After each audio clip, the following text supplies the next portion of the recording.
Well, hi, my name's Steve, and the book I've written is called Love in the Mirror, and it's actually two stories in one. The first is a beautiful story about a little girl named Janie and her story with her older brother and her dad who had passed on.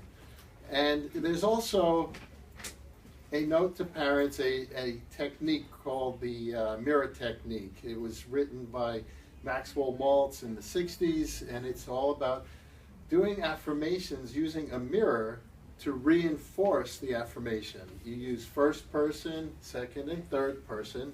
And it's a very powerful technique for any affirmation, but as you'll see, this technique is a little bit different than just a general affirmation.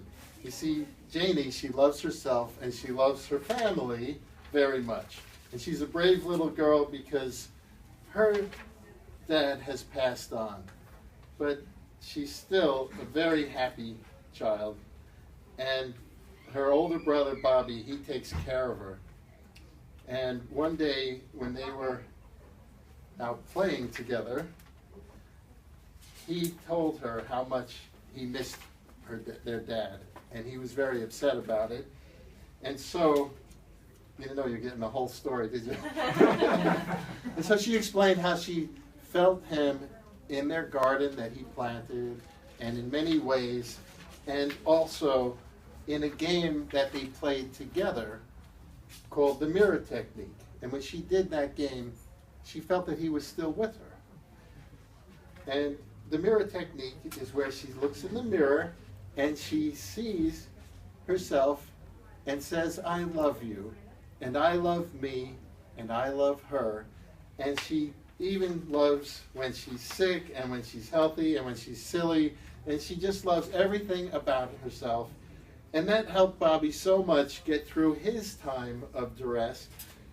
And that is the end of the first part of the story. The second part is really explaining this technique to the parents, that they can use this with their children, but not just with the children, that anyone can use this mirror technique.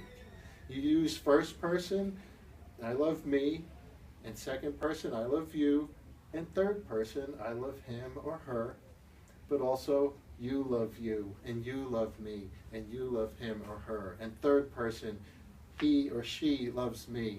And every morning I do this technique. It's very fun, and then I go about my day, and even as I drove here, I could hear I love you as I'm driving up the 5 freeway coming to this group today.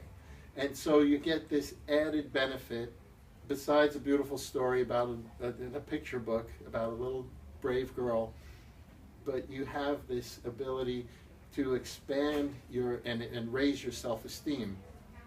Now, when I was raising my kids, I was told the most important thing about raising children is their self-esteem. And I learned all kinds of techniques about raising children, but nothing about raising their self-esteem, other than I have to raise my self-esteem. And then I had to go on a search, how the heck do I do that? And the essence of this story is to raise your self-esteem through self-love and total acceptance of who you are. And so I recommend that everyone here do the mirror technique and raise your own self-esteem. But as everyone knows, we could use more love in this world. And this is a way to bring more love into this world, one person at a time. Each and every one of us can raise our self-esteem and bring more love into the world and acknowledge that we love ourselves on a regular basis, if not every day. And so that's my recommendation, and that's my book, and that's my story. Thank you.